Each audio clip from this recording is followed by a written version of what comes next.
very good afternoon to you. Welcome to the news update on Dominion Television Ibadan. I am Pat Aito. President Bola Ahmed Tinubu has returned to Abuja after concluding a state visit to Brazil that yielded a raft of bilateral agreement and high-level engagement aimed at deepening Nigeria's economic ties with South America's largest economy. The president was received at the presidential wing of the Nnamdi Azikiwe International Airport by a high-powered delegation of political leaders and senior government officials. However, Tinubu's arrival is met with the All Progressives Congress APC National Working Committee's decision that its presidential ticket is open to other chieftains of the party, despite the open endorsement of President Bola Ahmed Tinubu as its standard-bearer for the 2027 general election. The federal government has received cold chain equipment worth $11 million to boost vaccine storage, distribution and immunization across Nigeria. The Executive Director and Chief Executive Officer of the National Primary Healthcare Development Agency, Dr. Mui Aina, hinted that the equipment includes 1,653 solar direct drives refrigerators, 165 sets of spare parts and temperature monitoring devices. Aino emphasized that the delivery of the equipment was timely, considering the series of immunization campaigns currently being conducted across the country. He added that by October, the agency will launch a nationwide immunization campaign targeting over 109 million Nigerians between the ages of 0 and 14 years. Mayor State House of Assembly has issued a response to the claims made by Honorable Ibrahim Shitu, member representing Shaki West State constituency, over the recent emergence plenary session, which he falsely alleged was used to secretly approve a 300 billion naira loan request from the executive without proper notification of members. In a statement jointly signed by the Majority Leader, Honorable Sonjo Adedoyin, and the Chairman House Committee on Information, Media, Public Affairs and ICT, Honorable Waheed Akintayo, described the claim as not only misleading but a reflection of its complete disconnect from legislative responsibilities. The statement further disclosed that the alleged loan includes 140 billion naira meant to refinance an existing loan facility with a commercial bank, while 151 billion naira constitutes a new request to support infrastructure and contractors financing. The House also reiterated its commitment to accountability, transparency and legislative excellence. Lecturers from the Academic Staff Union of Universities at the University of Ibadan and Emmanuel Alayo, the University of Education in Oyo State, staged a peaceful awareness protest and rally calling on the federal government to finalize the renegotiated agreement with the union, which have been delayed.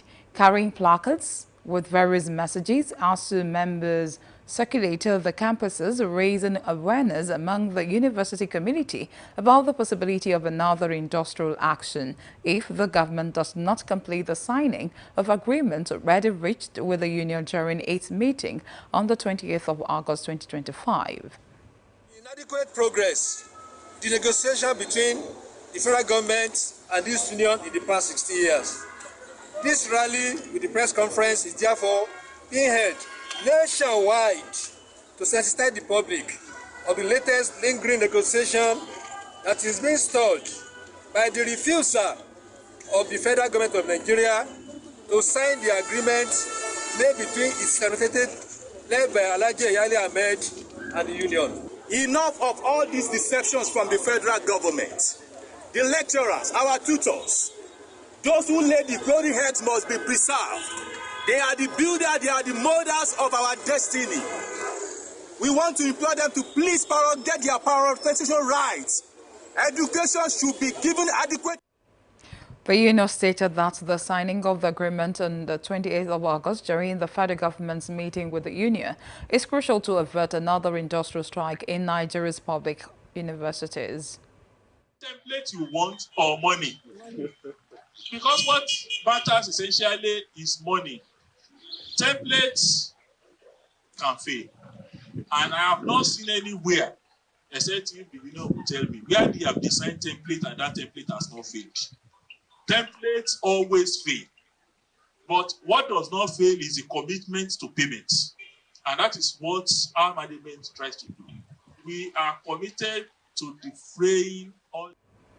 Addressing the protesting electors, Professor Olariwaju Olaniyan, Vice-Chancellor of Emmanuel Alayande University of Education, recognized the validity of their grievances and assured them that management is committed to finding lasting solutions. The lecturers hope that the federal government will address their demands promptly. The chairman of the Nigeria Association of Christian Journalists, NACJ Oyo State Chapter, Lekan Shobowale, has emphasized the need to prioritize the welfare of security personnel, calling for structural improvement and reforms within the security sector. Shobowale made this known in an interview with Dominion News, stressing that security agencies, like any other profession, deserve proper attention and support to enhance their efficiency and service delivery. It is very important for us to take care of our security officers. They are protecting us, and the only way through which we can protect them is by giving attached importance to their welfare. Sure, you understand? So yes, they are doing their best, they are protecting us, but the relevant government agency needs to look critically into the remuneration of our security agencies. They need to look into the improved welfare, not only salaries. Addressing the issue of rampant extortion of young people by security operatives on the roads, he noted that citizens, particularly the youth, also have a role to play in curbing such practices. It is not the issue of extortion. Look at the way you dress. Can anybody extort you? Can anybody harass you? Our young ladies and young guys should learn how to dress well. See, when we do what is right, first do what is right, then you leave the rest. Shobowale further urged the public to be aware of their fundamental rights as citizens to prevent unnecessary assaults or intimidation from any quarters. And on the foreign scene, Tanzania's Electoral Commission has barred the presidential candidate of its second biggest opposition party from contesting polls in October, leaving President Samia Suluhu Hassan to face only candidates from smaller parties. The Tanzania Electoral Commission approved Hassan and a running mate, Emmanuel Nchibi, to run in the October 29th election after receiving the nomination forms. The vote will be held without the participation of the leading opposition party, Chadema, which was disqualified in April after failing to sign the Electoral Code of Conduct as part of its call for electoral reforms. Also declined to accept nomination forms from presidential candidate Luhanga Mpina of the Alliance for Change and Transparency, AC Wazalendo, the second largest opposition party. And in China has said that North Korea's leader Kim Jong-un will attend a military parade in Beijing next week alongside Russia's President Vladimir Putin. This is Kim's first multilateral international meeting, making the event a diplomatic win for China's Xi Jinping, who has been pushing for a new Beijing-led world order. U.S. President Donald Trump is not attending, but said earlier this week that he wanted to meet Kim, whose growing nuclear arsenal and support for Russia have rattled the West.